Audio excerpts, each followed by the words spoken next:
Hey, yo, what the f***? This is a pilot right here. The late night flight is paid for by the following. Time to play the game where we find out who's capping. It is This Is Some This is the game where we find out if this is the bull. I am Nasua, new brew, and alongside with me is co-producer Smartz. Hold on 1 second. You don't want to shout your man out? We just saw him on Fox News, yo. Yo, shout out to my boy Tremel Thompson. He's doing big things out there on his activist work, fighting for the people. You know, he has this movement called Progressive Action, and he's an advocate for freedom. You know, no mandates. You can't make me do anything I don't want to do. Can't coerce me into doing anything that I don't want to do. He's not for vaccination, not against it. He's pro-choice. Do whatever you want. Shout out to my boy. He made it all the way to Fox News. Kyrie Irving is supporting his movement as well. So I'm proud of my boy. I just had to say that. That's my guy. I wish I met him before I was pro-forced to get a needle so I could have a job. But anyway, it's all good. How are you today, Smartz? I'm good, bro. You know, thank you for coming out this weekend, celebrate my birthday with me. We had a good time. We was supposed to go to Slate. We went to Slate. They wouldn't feed us. They wouldn't let us eat food, which was crazy. Oh, that's what that was about. Yeah, so it was a $1,500 minimum. Right. So we was like, okay, cool. We want to order some food. They was like, no, you can't eat food here. Wow. So we supposed to spend $1,500 in drinks. Wow. It was like, yeah, nah, close that tab. We're going across the street. They told us the same thing, $1,500 minimum. Y'all got food? It was like, yeah. He was like, okay. We came in there and we ended up spending way more than that. So it was like, Slate lost some money that night. But we had a great time for my birthday. I appreciate you coming out too, my boy. I love you. That fried chicken was slamming. All right, let's play the game. According to XXL.com, Boosie Badazz is raising eyebrows yet again. This time, he's telling his mom to let them cheeks hang out while she is rocking a bathing suit. On Monday, April the 11th, Boosie Badazz hopped on his Instagram Live to chat with his fans while vacationing in Jamaica with family and friends near a pool. In the clip, the Louisiana rapper's mother says she's about to get in that water, which prompts Boosie to turn around and look at her swimsuit. Mama, you got on a bathing suit? What you got on, tights? Them cheeks out? Man, you gotta let them cheeks out, ma. You gotta put a two-piece on, ma. You gotta put a two-piece on and let them cheeks hang out. When his mother walked past him in a bathing suit, Boosie's eyes widen even more and yells out, "Oh, look at them cheeks. Look at them cheeks, mama." Wow. Yo. I can't help it. Yo. Oh my God. Then he teases her that he has some old men watching his IG live. Come on, mama, I got these old men on my live. I got some old men on my live with some jets. That's what he was joking and saying, Smartz. Smartz, I gotta ask you, is it the bullshit that Boosie Badazz new mixtape is entitled West Coast Productions Presents Volume 1? Wow. Yo, that's some BS. Yo, I don't want to ever hear nothing like that again. Yo. The next one is different. The next one is very different. Usually I will read an article, but this time I'm going to let you hear a moment. All right. So this is from the blogger site Spade TV. You can find this on Instagram. They had Maino on as a guest. Maino, take it away. It's so wrong. It's so wrong. I'm gonna tell you right now. I've never talked about this. Dun, dun, dun. I like to be like a runaway slave. Okay, no. Maino! Oh my God. I like to play like a runaway slave. Okay. I like to play like a disobedient slave with a white woman. So tell me like what you say. Yes, master. I'm so sorry. It's two of them. Like it's like me getting whooped, right? You get whooped? It's like I play like you whip it, but most of them don't want to play like that. This yeah, I was gonna say, what white woman goes along with this? They don't want to play like that. They don't. Okay. This is my. It's like, listen, you're gonna act like your master's husband. Wife. You're gonna act like your master's husband or wife? Nah, chill, Maino. You slip. I thought Django Unchained was an actual movie. Anyway, Smartz, I asked you, isn't it the bull that Maino didn't say that he liked to role play as an NFL running back with white women? Because according to black women, it's the same damn thing. Stupid. Some BS. And finally, according to the New York Post, a defensive coach at Jackson State University is teaching players the Will Smith technique. Jackson State, an HBCU in Mississippi, which is coached by Neon Deion, the greatest cornerback in the world, Sanders, Andre Hart, who coaches linebackers for the squad of Jackson State, was filmed by the coach's son, Deion Sanders Jr., while teaching players to deploy the Will Smith technique of smacking blockers en route to the quarterback. He hit him with the palm of his hand, Hart explained. Hold on. Smartz, did you hear that? He hit him with the palm of his hand. Okay. A little too close, all right? He hit him with the palm of his hand, not the finger. Hart then proceeded to demonstrate the technique himself on a blocking dummy. We gonna give him that bob, then Will Smith his ass. The video then showed Jackson State football players mimicking the strategy that they were just taught as Hart yelled for them to Will Smith the dummies. Smartz, I ask you. I ask you, Smartz. Smartz, I ask you. I ask you, Smartz. I already know. Smartz, I ask you. Okay, yes, go ahead, man. Smartz, are you ready, Smartz? I'm ready, dog. Smartz, are you ready? Come on, bro. Let's You go. already know what we talked about last week with the conspiracy theory, but I'm not even gonna make a conspiracy theory joke. I just wanna know if you ready. I'm ready. Let's go. Is it the bullshit that teaching young black men the Will Smith technique is exactly why the NFL had to hire female coaches in the first place? You ain't gotta answer that. Thank you. You. Bye-bye. It's a bunch of us. I'm a in the colony. Hold on. Everybody on their mountain, everybody marching for a young nigga like me to get tsunami on it. I'ma get it, I'ma win it, baby. I'll be on my curry till I crash and bury 40 on the tech. Yeah, I'm acting nerdy if it's at the Appalachian to the Appalachian. I'ma do whatever that they take to make a black a nation. Hold on. Ladies and gentlemen, this is Sweets, and I'm your chief flight attendant. On behalf of the pilot and the entire crew, welcome aboard the late night flight. And here's your captain, the Nile River of New Jersey, the pilot of Tuskegee Training, the greatest honey badger who has ever lived, the creator of Black Pilot Radio and the late night flight. Here is the victorious one, Nasor Nuru. What up, my passengers? We are first in priority. Donate to the Cash App $ the late night flight to get this work from minorities. The late night flight, oh, you never heard of it? Turn up the turbulence. Catch us on these Apple Podcasts and these Spotify services. Facebook, YouTube, and the late night QR scan. Download Audible, download Amazon Music just to hear us back and forth like a U-Haul van.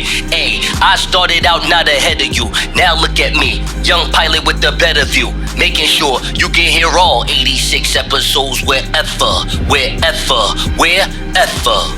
podcasts are available. Now let's take off. America, I need you to donate to the Cash App $ the late night flight. Matter of fact, Smartz want me to ask nicely. So please, por favor, donate to the Cash App $ the late night flight to get your question answered by me and Smartz. Probably me. But Smartz is going to be here. He's probably going to agree or disagree or have his own blickety black take. So yes, to both of us, all right? Someone, a good friend of mine by the name of Justin Johnson. Dag, I feel bad. He like, dag, that's how you going to do me? Yeah, I'm doing you just like that, bro. You know what I'm saying? Justin Johnson. But you my man. You already know. A friend forever. He gave us $20, Smartz. $20. Okay. To answer a question. And I have an answer for it. And I feel bad because he sent me this money about 6 weeks ago. But I really wanted to think about it. And we was talking about HBCUs the last 3 episodes. Yes, we were. And I finally came to a conclusion. So let me ask the question and then I'm going to have an answer. And you let me know whether you agree or disagree. If you want to add something to the pot, it's all good. How do we, as Black people, stop the toxic approach of tearing each other down and begin to start building each other up as a people, while still allowing room for people to make mistakes without getting canceled or berated? I have a perfect answer. Now, it is speculation what I'm asking. It is almost a hypothetical because what I'm asking a HBCU to do, I know they're not going to do it, but it starts with this. And I want people to understand what I'm saying when I go through what I'm about to say. So here I go, Smartz. The answer to this question, and it starts with the HBCUs, and you're going to understand why I'm saying it starts with the HBCUs. If every HBCU can allow every Black American man and woman, I don't care what age they are, I don't care how old they are, any of that, creed, sexuality, whatever, Every Black American man and woman should go to a HBCU for free. For free. Now, hear me out, because I'm about to, what's that word? I'm about to evade a lot of the wording that my man Justin Johnson put in this question. When he's talking about the approach of tearing each other down, the toxic approach of tearing each other down, worrying about being berated or worrying about being canceled. Because here's the thing. You know, they used to say education is the key. I hate that term, Smartz. What you really should say is the career is the key. And going to college or going to a trade school, whatever the case may be, can help you get to a career. Black Americans as a whole, it's not about us not graduating college. It's just the fact of the matter that America makes it seem as if in order to really climb the corporate ladder of America, you're going to have experience and a degree. So here's the thing. I met a lot of people, Smartz, in my day that have degrees. They're not the brightest. They're not the sharpest tool in the shed. But guess what, though? They can get jobs. They can get careers. Right. I need all of my people to start from there. Because guess what, Smartz? If we got 40 young Black men that are teachers now that was just on the corner working at Amazon, they just boosted their rating. Did they not? They did. They just boosted their rating. They did. If they want to be a rap star on the side, they have enough money to invest in themselves, do their studio time without crying about it, without asking their grandmother about it, without making their brother take out a lien on a car or some crap like that just to get a mixtape popping. You have money set aside for yourself to create the side business that you want to build. Would you agree with me on that? I agree with that. Once that happens, here's where it gets even better. Smartz, let me ask you something. Do you think you need a doctor? Yes or no? Do I think I need a doctor? Yes. Do you think you need a mechanic? Like whenever your car goes out, you just need a mechanic to fix it? Yes. Would you say you need a dentist whenever your teeth goes rotten? Absolutely. So think about those type of careers and the Black brothers and sisters that have not got a degree. They can go be a mechanic, go be a doctor, go be a dentist. And because you need those things, obviously, you're gonna pay for it. And we'll go to them because they'll be right in the community. They'll be right here. Exactly. I understand. That's what the Black Wall Street was all about in Tulsa. I make business cards. I do laundry. I have a catering business. And they all invested in one another and made each other rich. Right. When you don't have real money, when you're working off of Amazon.com money, it's hard to get this thing popping. It's just hard. But if you're already, I don't know, human resources director for Chase, just because you've been working in the bank teller business for 8 years and you got a degree, it's a different mode now. I realize the way I'm going to be is the way I'm going to be, whether I move up in New Jersey Transit, which I just got a promotion, or if I worked at Amazon and just being a bum. I'm going to be whoever I want to be. So if I'm going to always have my characteristics no matter what, I might as well elevate, get my I don't want to say the word education, but get my what you call that? My certifications up. Let's use that term. Yeah. Get my certifications up and I can be at another level. And that's how Black men and women will stop hating on each other, because we will all make money. We will all be in careers. We will all not have to worry about what the next bill looks like because we have a career that's going to handle that and more. What you think about that, Smartz? I agree. I agree with most of what you were saying. Yeah. I would also like to add that we have to instill trust in one another as far as the community goes. So historically, we've always got the least, the least resources, the least nutrition, the least healthcare, and we were always the last to get. So that makes it people desperate and have to climb over somebody to get be the first to get. When there was another community, that weren't African-American communities, those resources were plentiful. So they have a certain, you may not have to trust anyone as an individual, but you have a certain trust in your community in the sense of, I know if I'm sick, I can go to a doctor, or I can go see someone that I know, or I can go, my kid's father is my doctor. My kid's friend's father is the doctor or the lawyer. There are people that in your community that you trust as a community that you can talk to. We don't have that. And the people in our community that we can talk to, unfortunately, we don't have the resources like they do, so we have to charge. You know what I'm saying? So those people don't necessarily have to get charged for those consultations because they're comfortable. Those people can donate their time. We don't even have enough resources to even really donate our time. So, with all that being said, all I'm saying is to all the female podcasters that be talking health, wealth, and everything holistic, I'm going to do my part to get Howard University to give you a free scholarship so you can be a therapist, because that podcasting thing ain't for you. I can't wait for the next segment. We about to talk a lot of We are back, ladies and gentlemen. This is the Late Night Flight. Smartz, I got this game for you, player. It is called Absolute, Unaware, or Absurd. Absolute, unaware, or absurd. You got me? Yep. Absolute, unaware, absurd. Yes, sir. I have a tweet from the Queen of the 5th Congressional District of Minnesota. All right? Of Minnesota. All right? Representative Ilhan Omar. You do know this, sister. Yes, I do. Some people call her a radical progressive. I don't like that adjective. She's more of an audacious progressive, in my opinion. Now, she's put out this tweet where there's a video. I'm going to talk about the video in a second, but let me tell you the words that she had. Her words was, I think my family and I should have a prayer session the next time I am on a plane. How do you think it will end?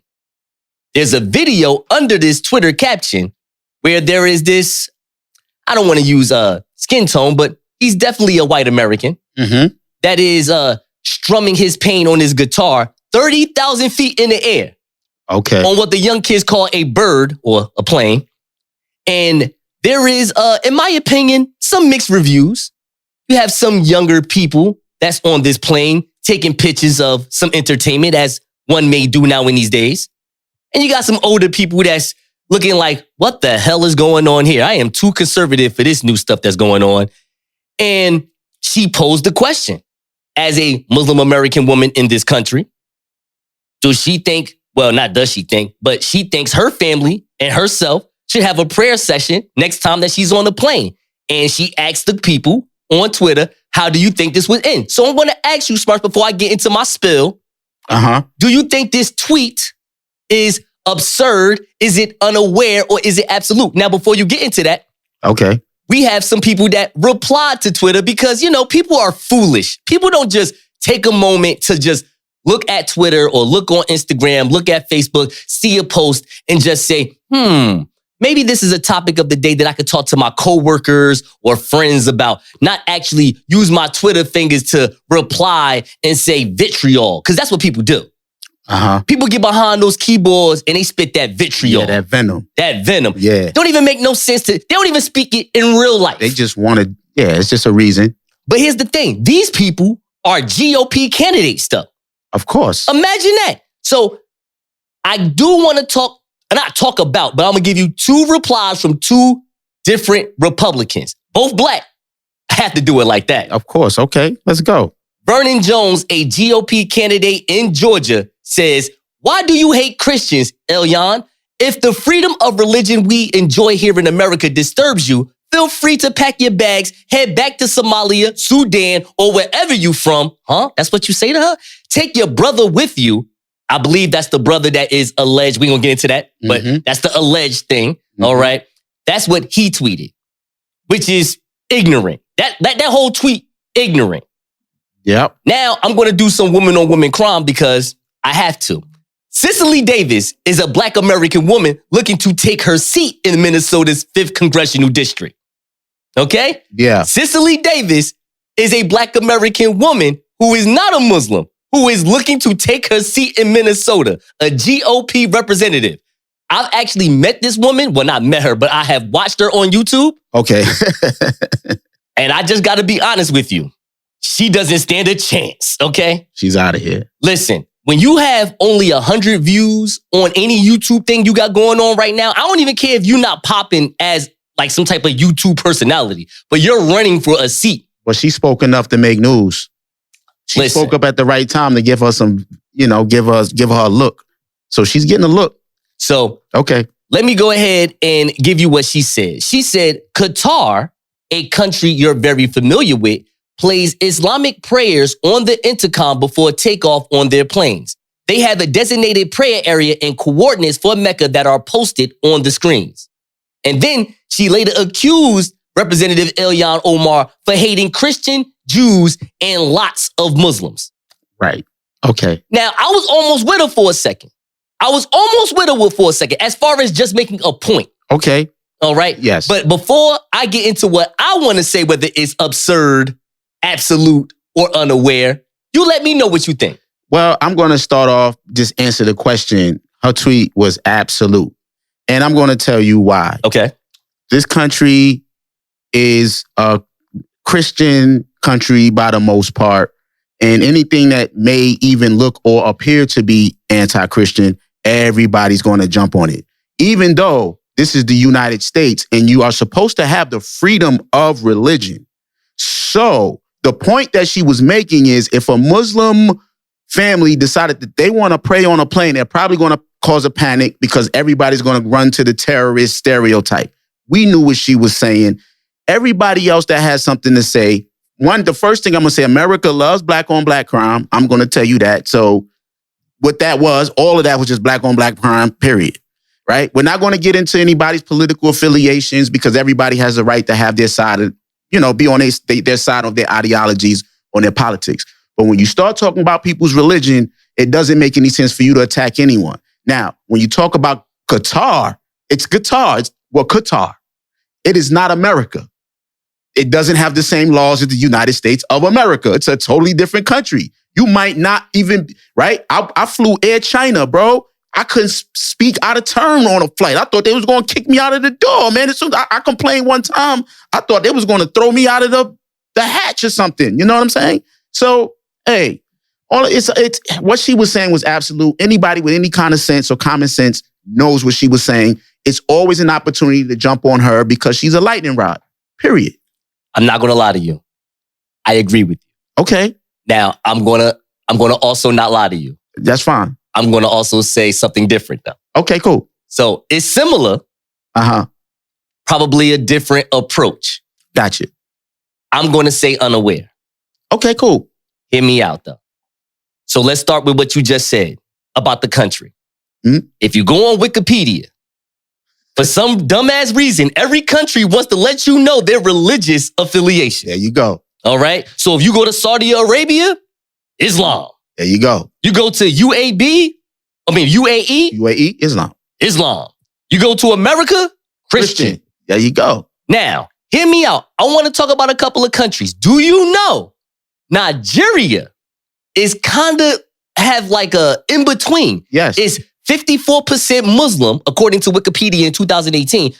54% Muslim, and then I think like 46, no, that's like 100, like 44, 43, and then 0.6 is traditional African religions.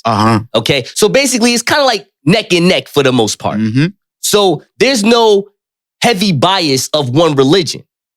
There's just mosques and church and people just praying who they want to pray to. Who they want to pray to. Yep.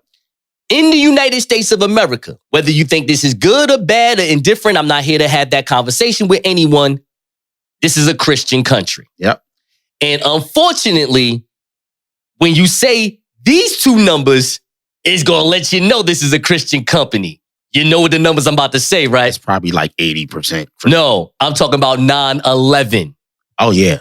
9/11 Americans. Don't matter what race you are. If you're a Christian American in this country, you won't let that go anytime. It's over. It's over. Mm-hmm. So once you do see a Muslim American start praying on a plane, yes, they're going to run and act up. So here goes the reason why I'm saying you're unaware. On Twitter, you got to think about this for a second. Representative Omar, she's not your typical Representative Omar. This ain't the person that just graduated from the University of North Dakota and just out here being an accountant. No, this woman is the queen of the 5th Congressional District. Okay? No. Politicians, I understand that because President Barack Obama was basically in the era of the tweet, if you want to say that. Like 2012, that's Twitter just started to really pick up off the ground. Okay. And he started making tweets. It's at the POTUS. And that's news now. At POTUS, Barack Obama said, Happy Martin Luther King Day. Like, this is news now. Right. So understand what I'm about to tell you, Smartz. Understand what I'm about to tell you, Smartz. I don't want my politicians tweeting. I'm sorry. I don't. I know we in this new life. I know you're looking at me crazy. I know. It's just hear me out, because no one knows how to conduct themselves. I ain't talking about Representative Omar. She asked a normal question. Yes. People don't know how to just react the right way, in my opinion. I feel like she should protect herself, but not even going on the. That's just my personal opinion.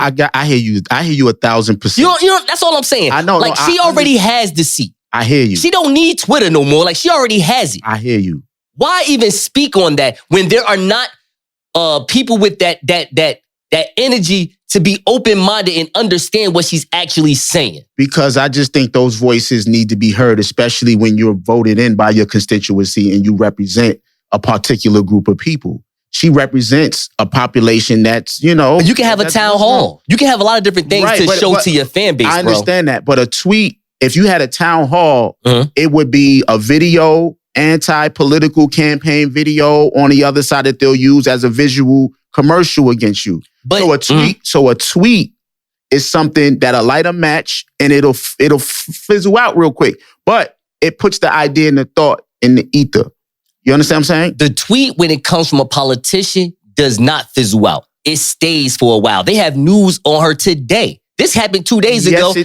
Not 2 days ago. This happened on Easter Sunday. It does. No, but it does. But what I'm saying is it sparks conversations like this. No, right. A town hall, what a town hall would do is it would literally it would set people up against each other in the worst way, because there's a visual component to it.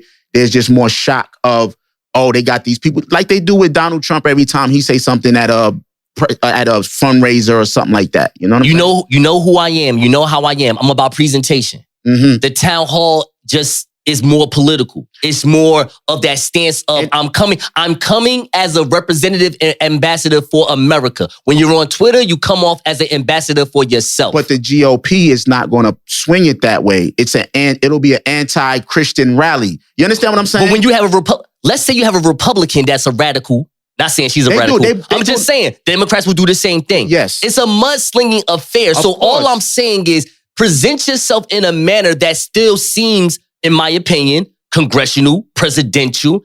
When you just put a tweet out, you're just another person. Representative Omar just did something that one of my homegirls from Facebook could easily do. Right, but her reply to both of those tweets was, don't project your bigotry on me. So it was a great response. I'm going back to pray, and I'll pray for y'all. Listen. So what I'm saying to you is that kind of discord to me in a public space is better than giving people more fuel, because it'll be a commercial.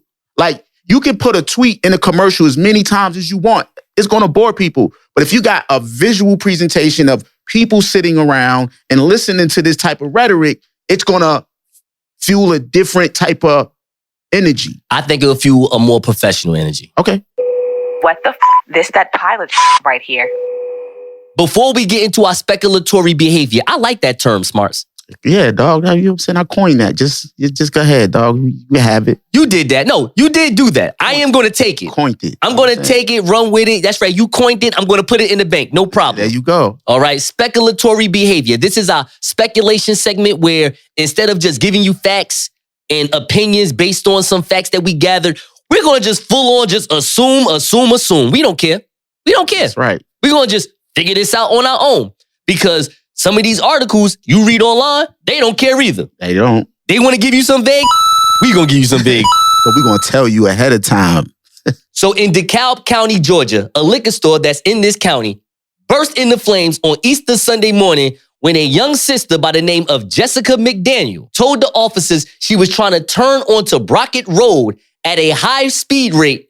She hit a utility pole, then hit the building because her boyfriend at the time, who is now her ex-boyfriend, broke up with her over the phone. Early Sunday morning. They don't give us the time. They just saying it's early as hell, like before the bunny came out. Wow. All right. So That's all I'm going to give you.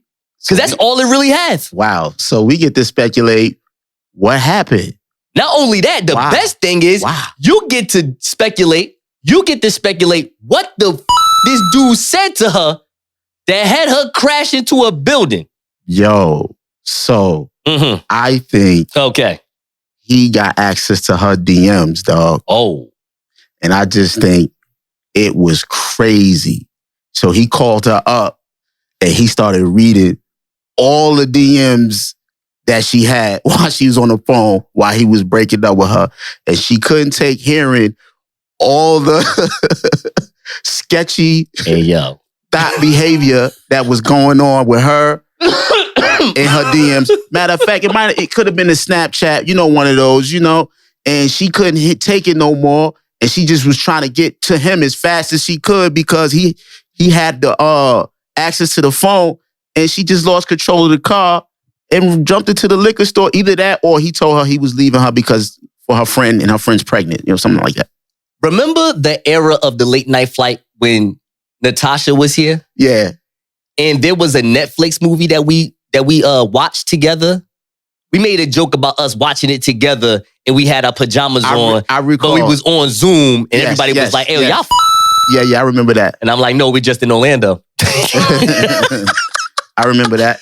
So there was a movie about a woman that was agoraphobe, and everybody in the movie. Well, I'm sorry, if you were watching the movie, which was a lot of people, it was over 1 million people that watched this movie according to Netflix. Mm-hmm. So when I meant to say everybody, I was talking about the viewership. Everybody wanted to figure out, well, why is this woman agoraphobe? Right. Here we go. They were in the car driving with her husband and the daughter.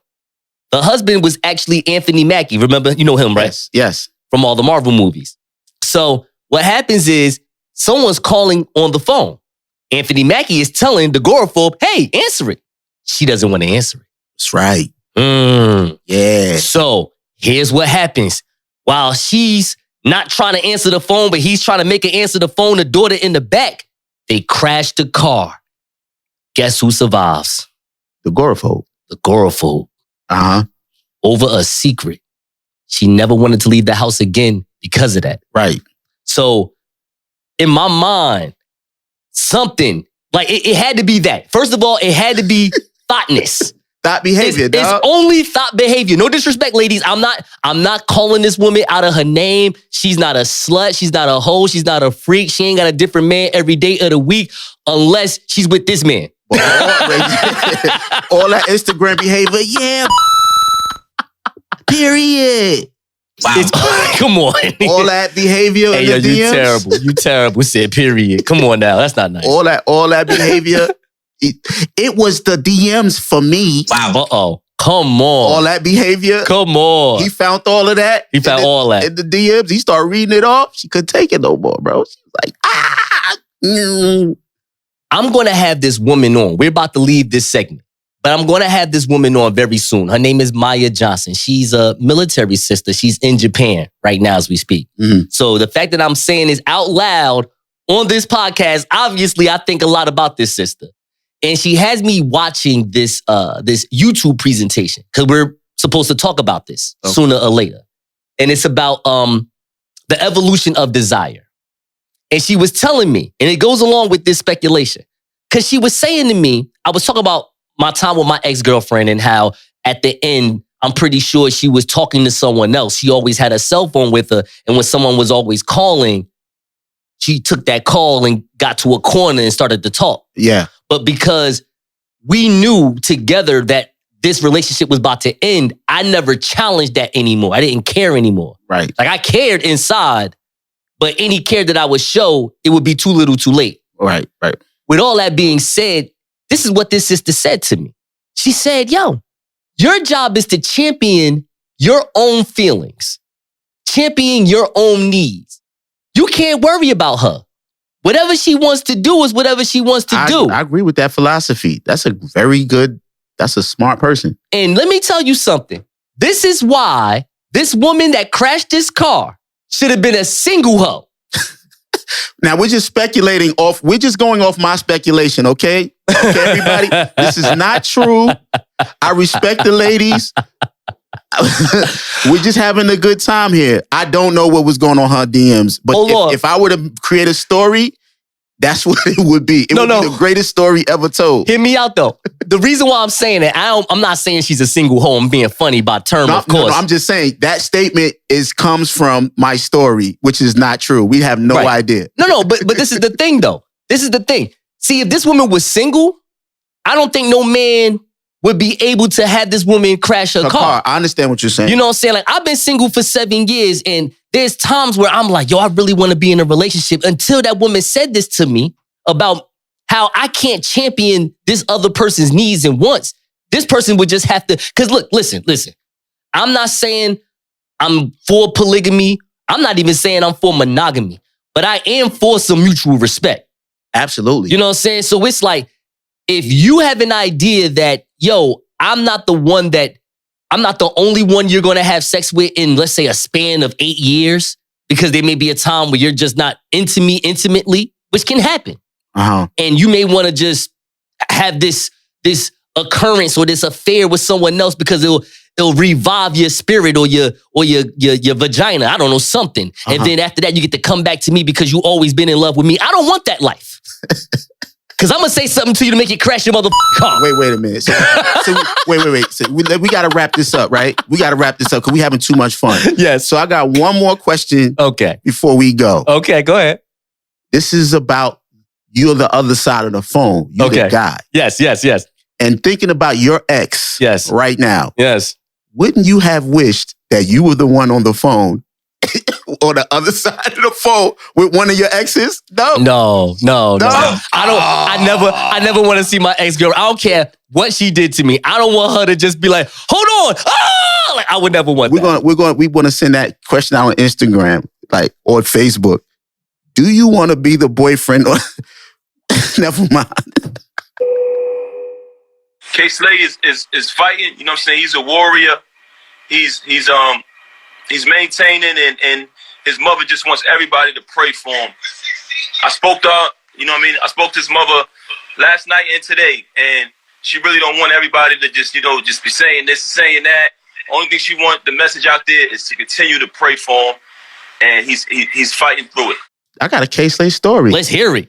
Okay, so back in 2001, 2002, I had a production company called Double Edge Productions. Shout out to my boy Rich. Shout out to Gotti. Shout out to Pop. Shout out to Flame. Wait, is that my Rich? My Rich that we was just partying at? Yeah, Rich, yeah. At your B-Day? Yeah. Oh, Rich, what's up, my homeboy? Yeah, Rich put me on. Hey, Rich, my man, what's up? Yeah. So we would go out and we would perform, and I would produce the music. We would go out to the streets and we would go to these showcases and go to the city. And we would sit outside of Hot 97 afterwards. Like after our showcases, we'll go sit outside of Hot 97. Flex would come down. We would speak to Flex. He would pretty much ignore us. Sway would come down. He would talk to us. He would stop and give us some time and chill with us.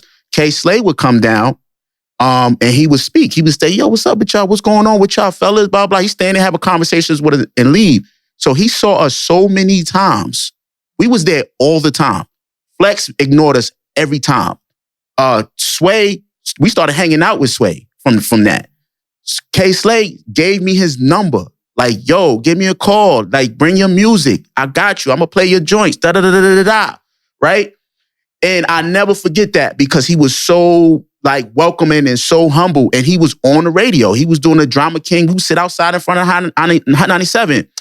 Then it was like maybe a year or two later, I ended up seeing him in front of Sony Records. And he remembered my face and gave me his new number.